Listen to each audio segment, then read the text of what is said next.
பாவத்துக்கு ஒரு சம்பளம் மரணம்னு சொல்லுது பைபிள். பாவத்தின் சம்பளம் மரணம். மரணத்துக்குள்ள ஆக்கிட்டான் அவன். பாவம் நம்மளை எங்க கொண்டு போயிடுச்சு? மரணத்துக்குள்ள கொண்டு போச்சு. இந்த மரணத்துக்குள்ள நம்ம பாவத்துக்குள்ள போயிட்டோம். அல்லேலூயா. சாபம் வந்துச்சு. என்ன வந்துச்சு? சாபம் எப்படி வந்து போச்சா? இந்த கீழ்ப்படியாமனால என்ன வந்துச்சு?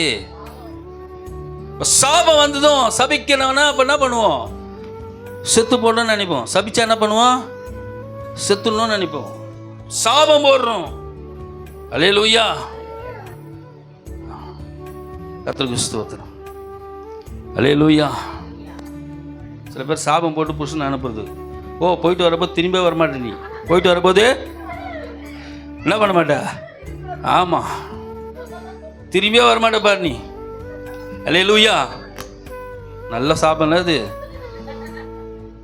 அப்புறம் வந்து அங்கே முன்னாடி கல்யாணத்தில் வாழ்விலும் தாழ்விலும் சுகத்திலும் சுகபினத்திலும் மரணம் நம்மை பிரிக்கும் வரை மரணம்.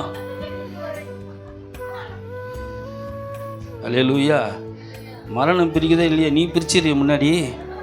போயிட்டு என்ன பண்ண மாட்ட? திரும்பி ஒரு எங்கே வருவார் அவர்? அல்லேலூயா. அல்லேலூயா. ஒரு பழமை உலகத்தில் வாய் சொல்லு, வாய் சொல்லு.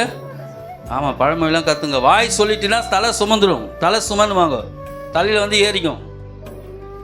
அல்லேலூயா. அப்புறம் அவர் வரல, நான் ஐயோ நான் தெரியாத சொல்லிட்டேன்னா திரும்ப வருவார் அவர்.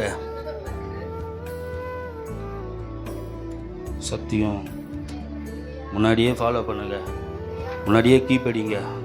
அல்லேலூயா. வாயின் வார்த்தையில் ஜாக்கிரதையாக இருங்க. வார்த்தையை நம்ம விதைச்சிட்டா திரும்ப அள்ள முடியாது. வார்த்தையை விதைச்சிடமா திரும்ப அதை எடுக்க முடியாது. வார்த்தை குற்றப்பட்டுனா திரும்ப எடுக்க முடியாது. வார்த்தை சொன்னது தான். அல்லேலூயா. ஜாக்கிரதையா இருங்க. நல்ல குணசாலியா இருங்க. சாந்தமா இருங்க. அமைதியா இருங்க.